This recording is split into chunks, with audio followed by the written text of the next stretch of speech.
টাকার কাছে যে ভালোবাসা হেরে যায় এটা আবারও প্রমাণ হয়ে গেল ভাই। এই গরুটিকে একবার দেখুন, এই গরুটিকে তার মহাজন যতটা লালন পালন করেছে, যতটা আদর যত্ন করেছে, ততটা সে তার নিজেকে এরকম যত্ন করে নাই।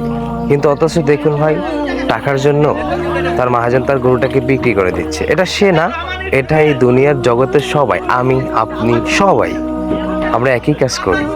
আমরা যেটাকে অনেক আদর যত্ন দিয়ে পালি, সেটাকে আবার টাকার জন্য বিক্রি করে দিই।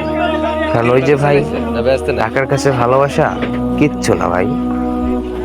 তো সবাই তো দেখতে পাচ্ছেন, এটা সবার ক্ষেত্রে আসলে এটা হচ্ছে পৃথিবীর একটা নিয়ম। তো এটা হচ্ছে মহান আল্লাহর একটা বিধান।